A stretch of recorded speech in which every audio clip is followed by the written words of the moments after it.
Welcome to Subramani. Today I'm answering another question, again a longish question. So this is again on housing. Okay, so it says, thanks for the guidance you provide in emails and on your website and on your blogs.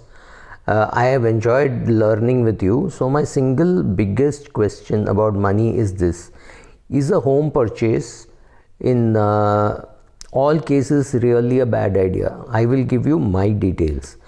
We purchased our home 6 months ago during the lockdown, when a builder was offering us a good discount, and we had the stamp duty concession given by the Maharashtra government for a house for rupees 1.05 crores. We used a variable interest, and which has got us 7.25%, and I am now hearing that it can go down to 6.99%. It is a 30-year loan. I have obviously done some down payment. I have furnished the house, and I did not pay any other fee. The origination fees was also waived by HDFC. I think it is way more than what my parents thought I would spend on a house, but then I succumbed to pressure, and now I have bought it. The advantage is it's only about half a mile or about half a kilometer from my wife's place of work, and for me it is a slightly longer distance. Maybe I travel about 30 minutes. That's not too bad in Pune, given Pune traffic. Our payments are about 51,000 per month, that is the EMI, and I make about 25 lakhs a year. My wife makes about 13 lakhs a year.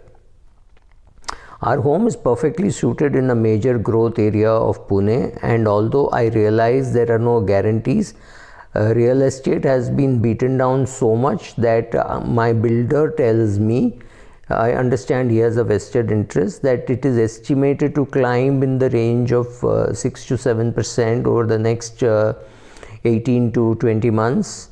Simply because of the price being already beaten down so much. As for renting, the best available deal is for rupees 30,000 a month, which is obviously less than the EMI that I am paying, but still not far too less because it's about 3.6% for 1 crore house, which is about almost 4%, 3.5%. Of course, there will be society charges, which I am not considering because it's not in my interest to consider. So I know that financial experts are down on home ownership these days. You yourself have done videos. However, every time I look at my numbers, I see that I have almost complied to whatever you said in your 3, 20, 30, 40 rule. I just cannot see how buying this was a bad idea versus paying high rent. Also, my wife has painted one wall in the bedroom, and she enjoys painting, so she's using the wall as a place for herself to paint. I don't know whether my landlord would have allowed this. And for the full financial picture, I'm 34 years of age, I've got a kid, and my wife is 30 years of age, and we started investing a few years ago. I still have about 20 lakhs in my retirement account. I also have about some money in my PPF. I have some money in my NPS, and I have no credit card debt. I have no student loan, car loan. Everything has been paid off. My car is only 4 years old, so another 6 years, 7 years, I don't think I'll get a new car. The only debt I have is this mortgage, and I definitely feel maybe I'm late in the game and I have to make up for lost time, but I'm also pleased with the progress in a not very long period of time because I started earning a little late. I hope it was not too much of a question, and you can please answer this. I'm looking forward to hearing your thoughts. Okay, thanks Arvind. I like the question, first of all. And I do think that owning a house is not a bad idea, but remember, living in a house, using it well, furnishing it, and doing it exactly as per your needs and requirements having your second kid in that house, and all that is fine, as long as you do not think of this as an investment.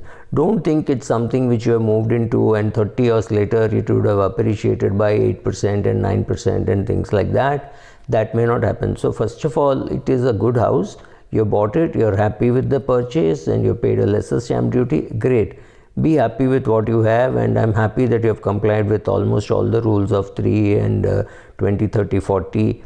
That is because you're earning well also. You and your spouse both are earning well.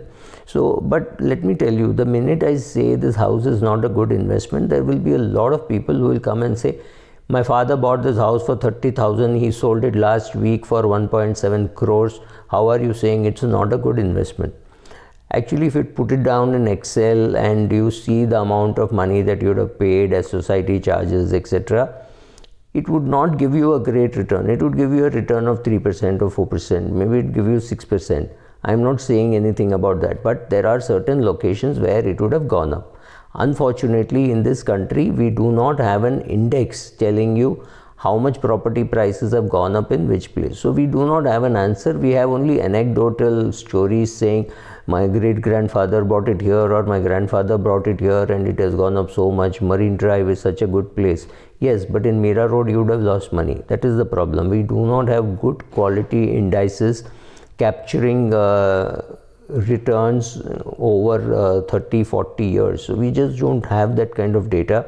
So what will you do guessing? Also, I'll get a lot of emails or messages today saying you're an idiot, you have no clue how much real estate is actually doing well. Those emails do not annoy me because getting people to a different point of view is not easy. So first of all, I'm very happy that you have bought a house and you have done this exercise of finding out how much is the rental cost and why you buying. There's the stamp duty concession, what is the return that you're going to get, what is the EMI, and looks very comfortable given your salary and your wife's salary, right?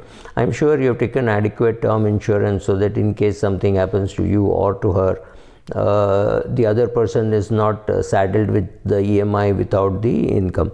So as long as you do that and you're successful in what you're doing, and the fact that you've paid off all your student loan, car loan, or you maybe never had a student loan, whatever, that details I don't have.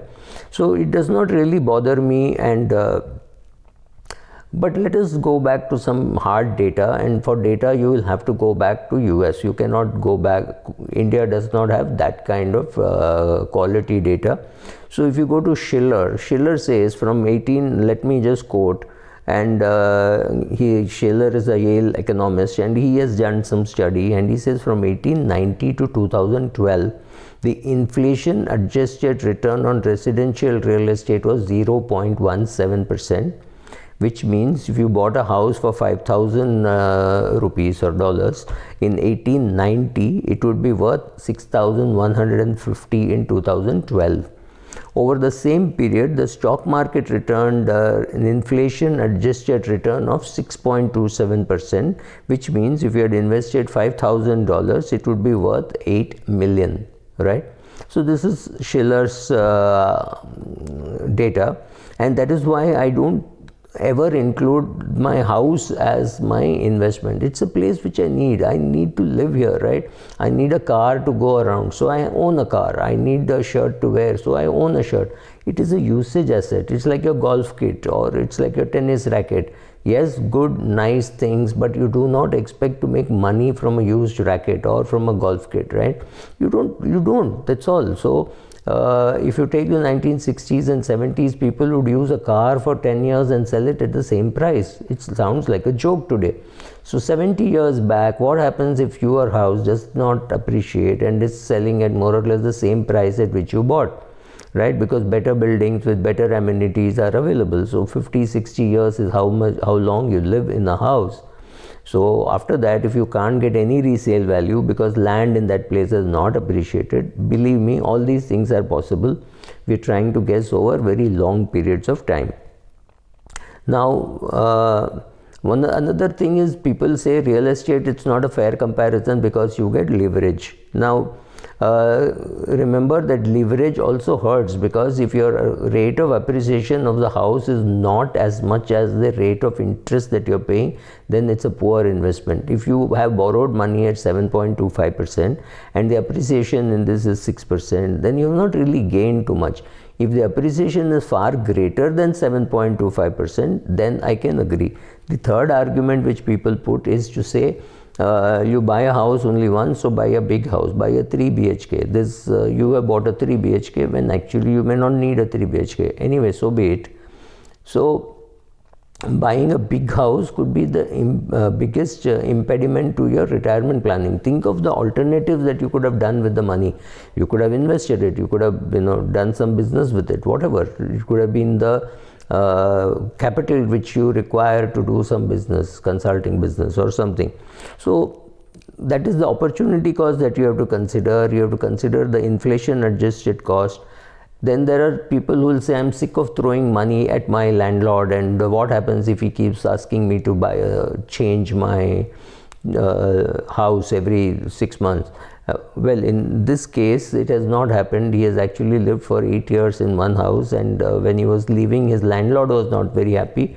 Landlord thought he's a good guy to have around, but anyway, that is different.